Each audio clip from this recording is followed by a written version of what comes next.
107వ కీర్తన పరిశుద్ధ గ్రంథములో నుండి 8వ వచనం. ఆయన కృపను బట్టి నరులకు ఆయన చేయు ఆశ్చర్యమైన కార్యములను బట్టి వారు యెహోవాకు కృతజ్ఞతాస్తుతులు చెల్లించుదురుగాక. ఆమేన్. ఎందుకు ఈ కృతజ్ఞత కూడిక అంటే దేవుని మహాకృప చేత నరుల జీవితాల్లో ఆయన చేసే మహా ఆశ్చర్యమైన కార్యాలను బట్టి, గొప్ప కార్యాలను బట్టి, ఆయన చేసిన మేలులను బట్టి, ఆయన చేసిన ఉపకారాలను బట్టి మనం ఆయన చెల్లించేది ఏంటంటే కృతజ్ఞతాస్తుతులు. ప్రతిరోజు ఎక్కడికి వెళ్తున్నా సన్నిధిని తోడుగా ఉంచి దివారాత్రులు కంటికి రెప్పలా కాపాడటమే కాకుండా ఆయన మన కొరకు కలువరి సిలువలో రక్తము కార్చి ప్రాణం పెట్టి ఆ రక్తము చేత విమోచించి ఆయన బిడ్డలుగా చేసుకొని నిత్యము ఆదరిస్తూ సహాయకుడై నడిపిస్తూ మేలు చేస్తూ ఉన్న దేవునికి ఈ దీన జీవితాన్ని ఇంతగా ప్రేమించి మరి నాన్నను అమ్మను రక్షించుకొని ఆయన బిడ్డలమైన మమ్మల్ని రక్షించుకొని ఆయన పిల్లలుగా మార్చుకొని ఆయన సొత్తుగా చేసుకొని ఏమీ తెలియని మా ద్వారా ఆయన రాజ్య పని జరిగిస్తూ ఉన్న దేవునికి ఏమి చెల్లించినా ఆయన రుణాన్ని భూమి మీద నిజముగా తీర్చలేము, ఆయనకి ఏమిచ్చినా. అందుకనే కృతజ్ఞతాస్తుతులు చెల్లించాలనే ఒక ఆశ. ఇక్కడే కాదు, మేము ప్రతి సంవత్సరం విజయవాడలో మా మ్యారేజ్ అయినప్పటి నుంచి ప్రతి సంవత్సరం విజయవాడలో 40 రోజులు ఉపవాస ప్రార్థనలు ఉంటాయి. నవంబర్ 1 నుంచి డిసెంబర్ 10 వరకు. డిసెంబర్ 10 తర్వాత మొట్టమొదటిసారిగా మా కుటుంబం తరపున కృతజ్ఞత కూడుకుంటుంది ప్రతి సంవత్సరము. వివాహమైనప్పటి నుండి ఈ సంవత్సరము డిసెంబరు 13వ తారీఖున అనేక వందలాది మంది దివ్యాంగులు, వికలాంగులతోటి, అనేక మంది దైవ సేవకులతోటి, మేమున్న ప్రాంతంలో అనేక వందలాది మందితోటి దేవుని మహాకృపను బట్టి ఒక కృతజ్ఞత కూడికను ప్రభు ఏర్పాటు చేశారు. మేమున్నటువంటి ప్రాంత ఎమ్మెల్యే గారు రావటం, మేమున్న ప్రాంతంలో ఉన్నటువంటి ఆ యొక్క కార్యకర్తలందరూ, ఆ పార్టీకి సంబంధించినటువంటి కార్యకర్తలు రావటము, అన్ని విషయాల్లో సహకరిస్తూ ఒక ఘనమైనటువంటి ఆ ప్రాంతంలో నిజముగా ప్రభు గొప్పవాడని, శక్తివంతుడని ప్రకటించడానికి కృతజ్ఞత కూడిక ఏర్పాటు చేశాం. అలాగే నీ రాత్రి ఈ కృతజ్ఞత కూడిక ఎందుకంటే ఏమీ లేని మా జీవితాలను అల్పమైన, అయోగ్యమైన, ఎందుకు పనికిరాని మా బ్రతుకులను ప్రభు ప్రేమించి ఆయన కృప చేత రక్షించుకొని ఆయన బిడ్డలుగా చేసుకొని ప్రతిరోజు ఈ జీవితాలను ప్రభు నడిపిస్తూ ఉన్నాడు. మేమేమై ఉన్నామో అది దేవుని మహాకృపే, మేమేమై ఉన్నామో అది దేవుని గొప్ప దయ మాత్రమే. ఆయన లేకపోతే ఈ భూమి మీద ఏమీ లేదని చాటటానికే ఈ కృతజ్ఞత కూడిక. కాబట్టి ప్రియమైన దేవుని బిడ్డలారా, అమ్మ రక్షించబట్టము, నాన్న రక్షించబట్టం, వారితోటే ఈ రక్షణ అనేది ఆగిపోకుండా, వారి బిడ్డలమైన మాతో ఆగిపోకుండా మా బిడ్డలకు దేవుడి గొప్ప రక్షణ ఇచ్చి అనేక ప్రాంతాల్లో, అనేక పట్టణాల్లో, అనేక రాష్ట్రాల్లో, అనేక దేశాల్లో యేసు గొప్పవాడు, యేసు సర్వశక్తివంతుడని ప్రకటించటానికి ఆయన కృపనిచ్చాడు గనుక ఆయనకి ఎన్ని నోళ్లతో మేము స్తుతించిన ఆయన రుణాన్ని తీర్చలేము గనుక ఈ రాత్రి కృతజ్ఞత కూడిక ఎందుకంటే అల్పులమైన, అయోగ్యులమైన, దీనులమైన మా జీవితాల్లో దేవుని మహాకృప ద్వారా ఆయన చేసిన ఆశ్చర్య కార్యం ఏంటంటే రక్షణ. ఆయన చేసిన అద్భుతం ఏంటంటే ఆయన బిడ్డలుగా మార్చుకోవటం. ఆయన చేసిన గొప్ప కార్యం ఏంటంటే ఆయన సొత్తుగా మమ్మల్ని చేసుకొని ఆయనే నిత్యం మమ్మల్ని నడిపిస్తూ ఉన్నాడు. భూమి మీద మేము ఏమై ఉన్నామో, నాన్న ఈ గ్రామంలో కానివ్వండి, మేము అక్కాయి బిలాయి పట్టణంలో కానివ్వండి, అన్న విజయవాడ పట్టణంలో కానివ్వండి, చిన్నక్క సంతనూతలపాటులో కానివ్వండి, మేము విజయవాడ పట్టణంలో ఏమై ఉన్నామో అది దేవుని గొప్ప దయే, దేవుని కృపే. ప్రతిరోజు దేవుడే మమ్మల్ని నడిపిస్తూ ఉన్నాడు. అనుదినము మా భారాన్ని ఆయన భరిస్తూ ఉన్నాడు. భూమి మీద ఆయనే మమ్మల్ని బ్రతికిస్తూ ఉన్నాడు. ఆయనే మమ్మల్ని దీవిస్తూ ఉన్నాడు, బలపరుస్తూ ఉన్నాడు, ఆయన నడిపిస్తూ ఉన్నాడు గనుక ఆయనకు ఏమి ఇవ్వలేము. ఈ రాత్రి నిండు మనసుతో హృదయపూర్వకంగా మరి సంఘముగా అనేక మంది బిడ్డలతో చేరి దేవునికే సమస్తమైన మహిమ ఘనత ప్రభావాలన్నీ చెల్లునుగాక. దేవుని నామమే నిత్యము ఈ దేన కుటుంబాల ద్వారా మైంపరచబడును గాక. ఈ రాత్రి ప్రియమైన దేవుని బిడ్డలారా, కొద్ది నిమిషాలు ఒక క్లుప్తమైన వాక్యాన్ని మనం విని ముగించుకుందాం. ఆ వాక్యం విస్తారంగా ఉండదు, మీరు బాధపడనక్కర్లేదు, చాలా క్లుప్తంగా ఉంటుంది. ఎంతసేపు చెప్పానని ఆలోచించను, ఏం చెప్పాడనేది మాత్రమే ఆలోచిస్తాం కాబట్టి మీరు ఎక్కువ సేపు చెప్తాడు అనుకోకండి, చాలా క్లుప్తంగానే ఉంటుంది. కీర్తనలో ఒక మాట జ్ఞాపకం చేసుకొని మనం వాక్యంలోనికి వెళ్దాం. 4వ అధ్యాయము కీర్తన భాగము 4వ కీర్తన 6వ వచనాన్ని ఒక్కసారి జ్ఞాపకం చేసుకొని వాక్యంలోనికి వెళ్దాం.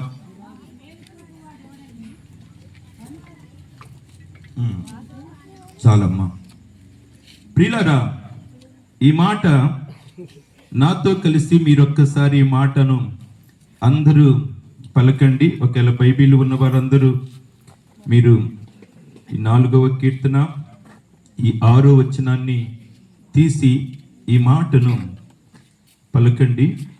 భూమి మీద చాలా మంది జీవితాల్లో ఏం కోరుకుంటారంటే, మాకు మేలు చూపువాడు ఎవడని పలుకువారు అనేకుడు. ఈ మాటను అందరు నాతో కడుక చెప్పండి. మాకు మేలు చూపువాడు ఎవడని పలుకువారు అనేకులు. మరొకసారి మాట చూద్దాం. మాకు మేలు చూపువాడు ఎవడని పలుకువారు అనేకులు. దేవునికి ఈ మహిమ కలుగును గాక. ఈ వాక్యం మనందరి హృదయాల్లో దీవెనకరంగా మారును గాక. ఈ భూమి మీద అనేకులు ఒక మాట పలుకుతారట, అయ్యో శ్రమలో ఉన్నాము, దుఃఖములో ఉన్నాము, కన్నీటిలో ఉన్నాము, కష్టాల్లో ఉన్నాము, సోలిపోతూ ఉన్నాము, మాకు మేలు చూపేది ఎవరు? మమ్మల్ని ఆదరించేది ఎవరు? ఈ చీకటి బ్రతుకులను వెలిగించేది ఎవరు? మాకున్న బంధకాలు తెంచివేసేది ఎవరు? మా బ్రతుకును మార్చేది ఎవరు? మేము పడి ఉన్న స్థితిలో నుంచి, మేము అనుభవిస్తున్న వేదనలో నుండి, మా దుఃఖములో నుండి మాకు మేలు చేసేది ఎవరు? మాకు మార్గము చూపించేది ఎవరు? మా శాపాన్ని తొలగించేది ఎవరు? మాకు శాంతినిచ్చేది ఎవరు? సమాధానం ఇచ్చేది ఎవరు?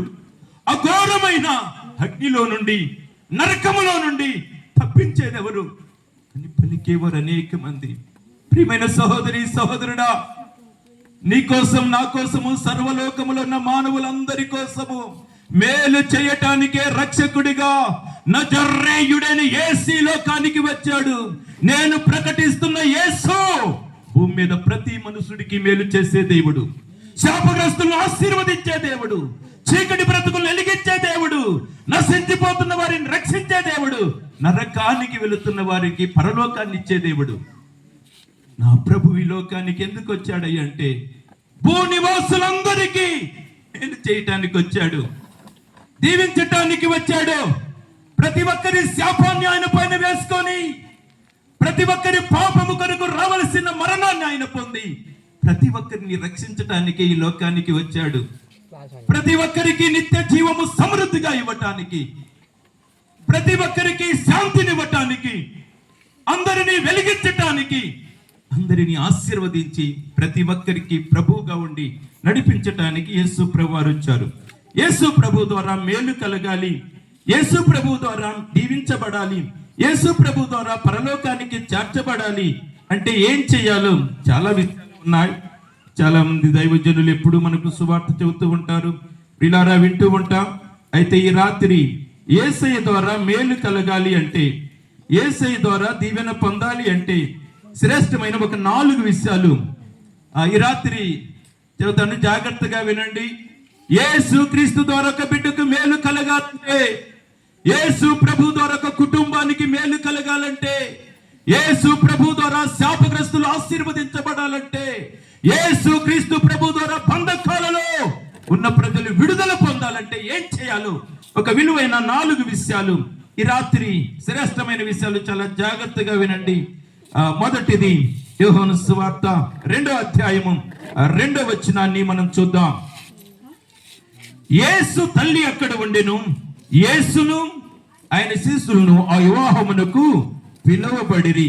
ఈ పైన ఉన్న మాటలన్నిటికంటే కింద ఉన్న మాటను నాతో కూడా కలిసి అందరూ బిగ్గరగా చెప్పండి. పిలువబడిరి. చెప్పండి అందరూ. పిలువబడిరి. కాబట్టి ప్రియమైన దేవుని బిడ్డారా, నీ జీవితంలో యేసును గన నువ్వు పిలవగలిగితే, నీ కుటుంబంలోనికైన యేసును పిలవగలిగితే, నీ హృదయంలోనికైన యేసయ్యను పిలవగలిగితే, నువ్వు ఎంత భయంకరమైన కఠోరమైన కష్టాలలో, శాపములో, బాధలో, పాపములో ఉన్నా నా ప్రభు వాటన్నిటి నుండి నీకు మేలు చేయటానికి శక్తివంతుడై ఉన్నాడు. మొదటిది, యేసయ్య ద్వారా ఏ వ్యక్తికైనా మేలు కలగాలంటే ఆయన మనం పిలవాలి. ఎక్కడికి పిలవాలి? బంధువులను అయితే ఇంటికి పిలుస్తాం, కార్యక్రమాలు పిలుస్తాం, స్నేహితులను అయితే నా యేసయ్యను ఎక్కడికి పిలవాలంటే మన హృదయములోనికి పిలవాలి. ఎవరి హృదయములోనికి అయితే నేను ప్రకటిస్తున్న యేసును పిలుస్తారు, ఎవరి జీవితాలలోనికైతే నేను ప్రకటిస్తున్న నా యేసును పిలుస్తారు, వారు ఎంత శాపగ్రస్తులైనా, వారు ఎలాంటి భయంకరమైన బంధకాలలో ఉన్నా, ఎలాంటి దుఃఖములో ఉన్నా, కన్నీటిలో ఉన్నా, కష్టాల్లో ఉన్నా నా ప్రభు వారికి మేలు చేస్తాడు, వారిని విడిపిస్తాడు, వారిని అన్ని విషయాల్లో ఆదరించి ఆశీర్వదించి ఆయన జీవమును సమృద్ధిగా ఇచ్చి వారి పక్షముగా దేవుడిని నడిపిస్తాడు. ప్రియమైన సహోదరి సహోదరుడా, దుఃఖ దినాలు గడుపుతున్నావా? అయ్యో నాకే ఎందుకు ఈ శాపము, నాకే ఎందుకు ఈ బాధలు, నాకే ఎందుకు ఈ కష్టాలు, నాకే ఎందుకు ఈ కన్నీరు, నాకే ఎందుకు ఈ అసమాధానం, నాకే ఎందుకు ఇలాంటివని వేదనతో ఉన్నావా?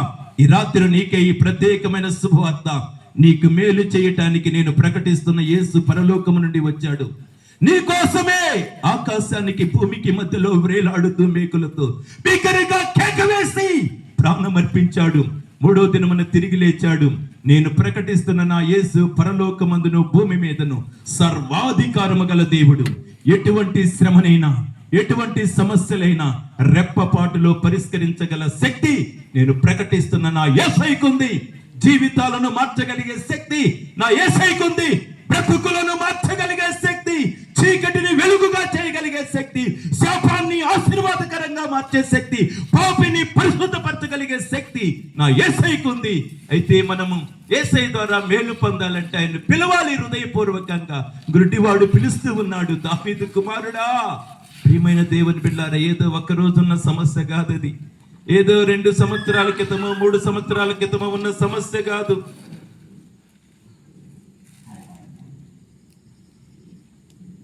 తల్లి గర్భములో పుట్టింది మొదలుకొని ఉన్న సమస్య. తల్లిదండ్రులు అనుకున్నారు మంచి బిడ్డ పుడతారని, తల్లిదండ్రులు ఎంతో ఎదురు చూస్తున్నారు. గుడ్డివాడు పుట్టాడు. ఆయన వారు ఇరుగు పొరుగు వారు అందరూ చూసి పెదవిరిచి వెళ్ళారు, అయ్యో గుడ్డివాడని. కుమారుడు పుట్టాడు గాని సంతోషం లేదు, బిడ్డ పుట్టాడు గాని ఇంటిలో ఆనందం లేదు. గుడ్డివాడు పెరిగి పెద్దవాడైతే తీసుకెళ్లి దారి పరకన కూర్చోబెడుతూ ఉన్నాడు. ప్రతిరోజు వెళ్ళిపోయే వారిని భిక్షం అడుగుతూ ఉన్నాడు. అయితే ఆ రోజు భిక్షం అడుక్కుంటున్న ఈ వ్యక్తి మేలు చేసే యేసయ్యను పిలుస్తూ ఉన్నాడు. ప్రియమైన సహోదరి సహోదరుడా, ఈ రాత్రి నీ జీవితంలోనికి నా యేసయ్యను పిలవగలుగుతావా? నీ హృదయంలోనికి నా యేసయ్యను పిలవగలుగుతావా? నీ కుటుంబంలో నా యేసు ఉండులాగున పిలవగలుగుతావా? నువ్వు పుట్టింది మొదలుకొని తల్లి గర్భములో వేదనతో ఉన్నావేమో, ఏ వేదనలు తొలగించటానికి. తల్లి గర్భములో పుట్టింది మొదలుకొని కన్నీటితో ఉన్నావేమో, నీ కన్నీరు తుడవటానికి నా యేసయ్య శక్తివంతుడు, నా యేసయ్య బలవంతుడు, నా యేసయ్య గొప్పవాడు. నా యేసయ్యకు అసాధ్యమైంది ఈ లోకములో ఏమీ లేదు. ఒక దైవజనుడు ఇటు నంద్యాల ప్రాంతంలో దర్శనం పొంది విజయవాడ కృష్ణా వారిది కిటు వల్ల, అంటే విజయవాడ సైడ్ కాకుండా కృష్ణా నది కిటు సైడ్ పరిచర్య చేయాలనే ఆశతోటి వచ్చాడు. వచ్చి దాదాపుగా 35 సంవత్సరాల క్రితము కరపత్రికలు పంచుతూ ఉన్నాడు. ఆ ప్రాంతంలో దేవుని సువార్త ప్రకటించాలని కరపత్రికలు పంచుతూ ఉన్నప్పుడు ఒక గుమ్మం దగ్గరికి వెళ్ళినప్పుడు ఒక పెద్దామ అప్పుడే స్నానం చేసి తడి బట్టలతోటి తులసి చెట్టు దగ్గర పూజ చేస్తుంది, నిష్ట కలిగిన బ్రాహ్మణులు. అప్పుడు గుమ్మం దగ్గరికి వెళ్ళి చూశాడు, ఆ గేటు దగ్గర పూజ చేస్తూ ఉంది. కొంచెం వెనుకడిగేశాడు. అయినప్పటికీ నీ దేవుని ఆత్మ ప్రేరేపిస్తుంది, వెళ్ళి ఇవ్వమని కరపత్రిక. పెద్దామ అప్పుడు ఆ దైవజనుడు చాలా భయముతో వెళ్ళి దేవుని కరపత్రిక ఆమెకిచ్చాడు. ఏంటి నాన్న ఇదన్నది. అమ్మా, ఇది యేసు క్రీస్తుని గుర్చినటువంటిది అన్నాడు. అయ్యా, యేసు ప్రభు అంటే మాకు చాలా ఇష్టమే. ఒకప్పుడు నా మనమడు బాలుడిగా ఉన్నప్పుడు భయంకరమైన మరణకరమైన రోగము ఉంది. హాస్పిటల్ అమ్మ బ్రతకడు, తీసుకుని వెళ్ళండి అన్నారు. నా బిడ్డ నేను ఆ మనమని భుజం మీద వేసుకుని చాలా దుఃఖము కన్నీటితో వేదనతో వస్తూ ఉన్నాం. చాలా వేడుస్తూ వస్తూ ఉన్నప్పుడు ఒక మందిరము కనపడింది. ఈ మందిరంలోనికి అన్నీ వెళ్తే మేలు కలుగుద్దని అక్కడికి వచ్చినప్పుడు దైవజనుడు ప్రార్థించాడు. నా మనమడు మరణకరమైన రోగము నుంచి బ్రతికాడు. ఆ రోజు నుంచి నాకు యేసయ్య అంటే మహా ఇష్టమయ్యా అని చెప్పింది. అయితే మామ, ఈ ప్రాంతంలో పరిచర్య చేయాలనుకుంటూ ఉన్నాను అన్నప్పుడైతే, అయ్యా మాకు 4 పోర్షన్లు ఉన్నాయి, ఒక పోర్షన్ ఉచితంగా ఇస్తున్నాను, ఇక్కడ ఆరాధన పెట్టు అనింది. తర్వాత అక్కడ ఆరాధనలో పాల్గొని రక్షణ పొంది ఆమెకున్నటువంటి 4 సెంట్ల స్థలాన్ని మందిరానికి రాసించింది. ప్రియమైన దేవుని బిడలారా, నా ప్రభు భూమి మీద ఉండే ప్రతి ఒక్కరికి మేలు చేసే దేవుడు. ఈ రాత్రి కలసములో ఏ దుఃఖముతో, ఏ కన్నీటితో, ఏ వేదనతో, ఏ బాధతో ఈ స్థలములోనికి వచ్చావు, ఒక దైవజనుడిగా బహుభారముతో చూతూ ఉన్నాను. నీకు మేలు చేయటానికి నీకోసం ఆయన శరీరం అంతా నాగడి సలువలే దున్నబడింది. యేసయ్య శరీరం అంతా నీకు మేలు చేయటానికి రక్తమయముగా మార్చబడింది. యేసయ్య నీ ప్రతి శాపమును తొలగించటానికి ఆయన 2 చేతుల్లో పొడవైన మేకులు కొట్టబడ్డాయి. నీకు మేలు చేయాలని, నీ శాపాన్ని తొలగించాలని, నీ పాపపు శిక్షను తీసివేసి నిన్న ఘోరమైన నరకములోంచి విడిపించాలని యేసయ్య 2 కాళ్ళను ఒకటిగా చేసి బలమైన శక్తి కలిగిన పొడవైన మేకును 2 కాళ్ళలో కొట్టబడింది. యేసయ్య తల మీద ముళ్ళ కిరీటం పెట్టబడింది. ప్రక్కలో బల్లెముతో పొడవబడినప్పుడు ఆకాశానికి భూమికి మధ్యలో రక్తముతో కారుతూ ఉన్న రక్తముతో వేలాడుతూ నీ కోసము, నా కోసం, భూలోకములో ఉన్న ప్రతి మానవుని కోసం భీకరగా గొర్రె పిల్లవలే కేక వేసి ప్రాణం పెట్టాడు. ఏ మనుషుడు నశించిపోవటం యేసయ్యకి ఇష్టం లేదు. ఏ మనుషుడు చీకటిలో ఉండటం యేసయ్యకి ఇష్టం లేదు. ఏ మనుషుడు శాపముగా ఉండకూడదని, ఏ మనుషుడు నరకములోనికి వెళ్ళకూడదని యేసయ్య లోకములోనికి వచ్చి మన కోసమే ప్రాణం పెట్టి తిరిగి లేచాడు. చెయ్యి చాపుతూ ఉన్నాడు. ఒకటి ఆయన్ని పిలవగలిగితే జీవితాలు మారిపోతాయి. ప్రియమైన దేవుని బిళ్ళారా, నేను 22 సంవత్సరాల యవ్వన కాలంలో ఉన్నప్పుడు భయంకరంగా లోకములో ఉన్నాను. ఒంగోలు పట్టణంలో భయంకరమైన వ్యసనాల్లో, అనేక ప్రాంతాల్లో భయంకరంగా ఉన్నప్పుడు నా ప్రభువు దర్శించినప్పుడు ఆయన నా హృదయంలోనికి పిలిచాను. నా జీవితాన్ని ఆయన కరుకర్పించాను. భయంకరమైన వ్యసనాలు, అయ్యో ఘోరమైన పాపము, లోకము, వాటన్నిటిలోంచి ప్రభు విడిపించాడు. ఒక నూతనమైన వ్యక్తిగా మార్చాడు. నాకు తెలియని ప్రాంతాలకు తీసుకెళ్ళాడు. నాకు తెలియని రాష్ట్రాలకు తీసుకెళ్ళాడు. నాకు తెలియని దేశాలకు ప్రభు తీసుకెళ్ళాడు. ఎందుకంటే ఆయన పిలిచిన జీవితాలకు ఆయన ఏం చేస్తాడంటే మేలు చేస్తాడు. ఎవరు మహాదేవుని ఆయన హృదయంలోనికి పిలిచినా, ఎవరిని జీవితంలోనికి యేసయ్యని పిలిచినా వారికి మేలు చేసే దేవుడు. రెండవది ఏం చేయాలి? మనకు దేవుడు మేలు చేయాలి అంటే అదే యోహాను సువార్త 2వ అధ్యాయము 3వ వచనము. అయిపోయినప్పుడు యేసు తల్లి లేదని ఆయనతో చెప్పగా, ఈ మాట నాతో కలిసి అందరూ చెప్పండి, ఆయనతో చెప్పగా. రెండోది, ప్రతి ఒక్కరికి మేలు కలగాలంటే నీకున్న ప్రతి సమస్య భూమి మీద చెప్పగలిగిన ఒకే ఒకరు ఉన్నారు, ఆయనే నజరేయుడైన యేసు. నువ్వు ఏ సమస్యను, ఏ బాధను, ఏ శోధనను, ఏ కష్టాన్ని, ఏ కన్నీరు, ఏ దుఃఖము ఈ మహాదేవునితో చెప్పిన ఆయన నీ ప్రతి దుఃఖమును ఆనందకరంగా మారుస్తాడు. ఆయన నీ ప్రతి సమస్యను పరిష్కరిస్తాడు. ఆయన నీ ప్రతి బాధను తీసివేస్తాడు. నువ్వుగైనా మోకరించి నీకున్నదిగైన వేదన, బాధలు ఆయనతో చెప్పగలిగితే, చాలాసార్లు నేను కొన్నిసార్లు చెప్పాను, మీ కొడుకు చెప్పే ఉంటాను. తమిళనాడులో ఉన్నప్పుడు ఒక ఆమె సండే స్కూల్కి వెళ్ళేది. ఆమెను కర్ణాటకలో ఒక వివాహం చేసుకున్నాడు అన్నులు. వివాహం చేసుకున్న తర్వాత దేవుని మందిరానికి వెళ్ళటం మానేసింది. ఇక అదే కుటుంబంలో ఉన్న పరిస్థితులను బట్టి ఆ విగ్రహారాధనలో కొనసాగుతూ ఉంది. ఆ కుటుంబంలో భయంకరమైన చీకటి శాపం ఏలుబడి చేస్తా ఉంది. ఆ కుటుంబంలో భయంకరమైన దుఃఖం ఏలుబడి చేస్తా ఉంది. ఆ కుటుంబంలో కన్నీరు ఏలుబడి చేస్తా ఉంది. మొదటిగా బిడ్డ పుట్టారు, బిడ్డ చనిపోయింది. తర్వాత రెండో బిడ్డ పుట్టారు, బ్రతికారు. తర్వాత మూడో బిడ్డ పుట్టారు, బ్రతికారు. నాలుగో బిడ్డ పుట్టింది, చనిపోయింది. ఐదో బిడ్డ బ్రతికారు. మొదటిగా బిడ్డ పుట్టి చనిపోయారు, రెండోసారి బిడ్డ బ్రతికింది, మూడోసారి బిడ్డ పుట్టి చనిపోయింది, నాలుగోసారి బ్రతికారు, ఐదోసారి. ప్రియమైన దేవుని బిడ్డలారా,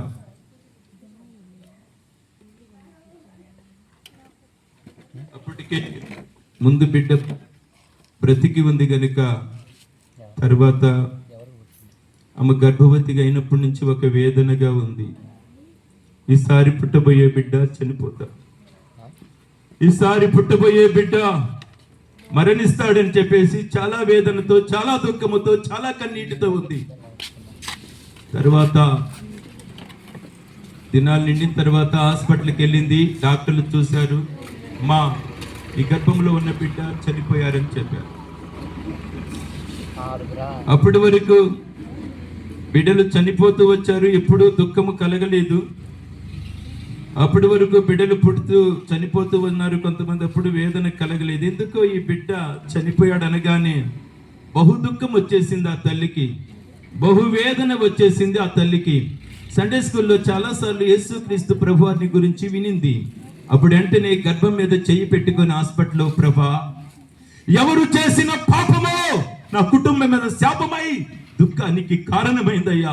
యేసయ్యా, 4 రోజులు సమాధిలో ఉన్న లాజరును బ్రతికించావు, పాడి మీద మోసుకొని పోతున్నటువంటి యవనస్తుని బ్రతికించావు, చిన్నది చనిపోతే బ్రతికించావు, నా గర్భములో చనిపోయిన బిడ్డని గన బ్రతికిస్తే నీ పని చేస్తాడయ్యా, నీకు సాక్షిగా ఉంటాడు అని తల్లి వేదనతో, దుఃఖముతో, కన్నీటితో ఎవరితో చెబుతుందంటే జీవము గల దేవునితో. ప్రియమైన దేవుని బిడ్డారా, ఏదో చిన్న వ్యాధిని బాగు చేయమను, ఏదో చిన్న సమస్య పరిష్కరించమను, చిన్న అక్కర తీర్చమను, చిన్న బాధను తొలగించమనో కాదు, చనిపోయిన నా బిడ్డను బ్రతికిస్తే నీ సేవ చేస్తాడయ్యని బహు దుఃఖముతో, కన్నీటితో ఎవరితో చెప్పుకుంటుందంటే జీవము కలిగిన దేవునితో. అప్పుడు అక్కడ డాక్టర్లు అన్నారమ్మా, చనిపోయిన బిడ్డను ఎక్కువ చెప్పు గర్భంలో ఉంచకూడదు, తల్లికి ప్రమాదం, దాన్ని తీసేయాలని చెప్పేసి తొందరపడుతూ ఉన్నారు. మళ్ళీ ఆమెను తీసుకెళ్లారు, ఆపరేషన్ చేసి లోపల బిడ్డను తీసివేయాలని. అప్పుడు పరీక్షిస్తూ ఉన్నప్పుడు మరొకరు అన్నారు, అమ్మ, ఎక్కడో బిడ్డకు కొంచెం ప్రాణం ఉంది, ఎక్కడో బిడ్డకు కొంచెం ప్రాణం ఉంది. ప్రియమైన దేవుని బిడ్డారా, ఆ కొంచెం ప్రాణం ఉన్న వ్యక్తి ఎవరో తెలిసి ఈరోజు ఆంధ్ర రాష్ట్రంలోనే కాదు, ప్రపంచ దేశంలో లక్షలాది మందికి ఆశీర్వాదకరంగా ఉన్నారు. ఆయనే యేసన్న గారి తర్వాత గోరంట్లలో పరిచర్య చేస్తున్న బ్రాహ్మణ గారు. యేసన్న గారు పరిచర్య వదిలి ఆయన వెళ్ళిన తర్వాత మినిస్ట్రీని అంతటిని బ్రాహ్మణ గారి చేతికి అప్పగించి, ఆయన ఒకప్పుడు ఎవరేంటే తల్లి గర్భములో చనిపోయాడని చెప్పబడిన వ్యక్తి. ఆ తల్లి వేదనతో ప్రభుతో చెప్పినప్పుడు, ఆ తల్లి దుఃఖముతో ప్రభుతో చెప్పినప్పుడు చనిపోయిన బిడ్డను బ్రతికించి ఈరోజు లక్షలాది మందికి ఆశీర్వాదకరంగా, బహుదీవెనకరంగా వాడుకుంటున్నాడు. ప్రియమైన సహోదరి, సహోదరుడా, ఒకటి నీ జీవితంలోనికి యేసుని గన పిలవగలిగితే, రెండోది నీ బాధ ఏదైనా, నీ శ్రమ ఏదైనా, నీ కన్నీరు ఏదైనా, నీ దుఃఖం ఏదైనా, నీ బాధ ఏదైనా మోకరించి నా ప్రభుతో చెప్పగలిగితే, నా ప్రభువుకు అసాధ్యమైనది ఏదీ లేదు. నా ప్రభువుకి భూమి మీద సమస్తము సాధ్యమే. నా దేవుడు అన్ని చేయగలడు. అయితే నీకు ఆయనతో చెప్పుకోగలిగే మనస్సుగైనా ఉన్నట్లయితే ఒకటి పిలవాలి, ఒకటి ప్రభుని ఏం చేయాలి, మన హృదయాల్లోనికి, జీవితంలోనికి, కుటుంబంలోనికి పిలవాలి. మీరు గమనించారా, చాలా మంది రాలేదు. అయితే ఇక్కడికి వచ్చినప్పుడు మొదటికి స్థలములోనికి యేసయ్యను పిలిచాం, 1 దైవజనుల చేత ప్రార్థన చేయించాం, ప్రభు మాత్రం ఈ స్థలములో ఉండాలని కోరాం. ప్రియమైన దేవుని బిడ్డలారా, మనం చేయవలసింది ఆయన్ని పిలవాలి. మనం ఎక్కడ ఉంటే అక్కడ మనతో ప్రభు ఉండాలని. మన జీవితాల్లో, మన హృదయాలలో, మన కుటుంబాల్లో, మన పరిచయంలో, మనం వెళ్తున్న మార్గాల్లో మనకు అన్ని వేళల్లో అన్ని విషయాల్లో ఎవరు ఉండాలి అంటే మన ప్రభువైన యేసు. ఆయన లేకుండా మనం ఏమీ చేయలేం. రెండోది, మన ప్రతి విషయము దేవునితో చెప్పాలి. మూడోది, సమయం అయిపోయింది, 4 విషయాలు చదువుదాం అనుకున్నాం, అయితే 9:30 దాటింది. ఇంకొక విషయం మాత్రమే చెప్పి మనం ముగించుకుందాం. ప్రియమైన దేవుని బిడ్డలారా, 3వ విషయం అక్కడ రాయబడినటువంటి అద్భుతమైన మాట 5వ వచనం. ఆయన మీతో చెప్పునది చేయుడి. రెండోది, ప్రియులారా ఈ మాట నాతో కలిసి చెప్పండి. ఆయన మీతో చెప్పునది చేయుడి. నీ జీవితంలో మేలు కలగాలంటే, నీ కుటుంబంలో మేలు కలగాలంటే, నీ బ్రతుకుల్లో దేవుని మేలులు కలగాలంటే, నా ప్రభువు చెప్పింది కనుక నువ్వు చేయగలిగితే, నా ప్రభువు చెప్పినట్టుగా నువ్వు జీవించగలిగితే, నా ప్రభువు చెప్పినట్టుగా నువ్వు నడవగలిగితే, నీకు చెప్పలేని మేలులు నీ జీవితానికి బహు ఆశీర్వాదం. కానీ అంటాడు, అయ్యా రాత్రంతా ప్రయాసపడ్డా, ఏమీ దొరకలేదు, ఏమీ దొరకలేదు. ప్రియమైన దేవుని బిడ్డ, నీ జీవితం అంతా ప్రయాసపడుతున్నావా? అయితే నీకేమీ దొరకలేదేమి ఇప్పటి వరకు. జీవితానికి కావలసిన సమాధానము గాని, సంతోషము గాని, నెమ్మది గాని, క్షేమము గాని, రక్షణ గాని, నెమ్మది గాని దొరక్క ఎప్పుడూ కలవరమే, ఎప్పుడూ అశాంతే, ఎప్పుడూ అసమాధానమే, ఎప్పుడూ దుఃఖమే అయి ఉండొచ్చు. అయితే అంటున్నాడు, ఏలినవాడా నీ మాట చెప్పున, ఇప్పటి వరకు నాకేమీ దొరకలేదు కానీ ఇప్పుడు నీ మాట చెప్పున వేస్తున్నానయ్యా. వలలు పిగిలిపోయాయి, దోణి నిండిపోయాయి. సముద్రం మారలేదు, వల మారలేదు, దోణి మారలేదు, వ్యక్తి మారలేదు.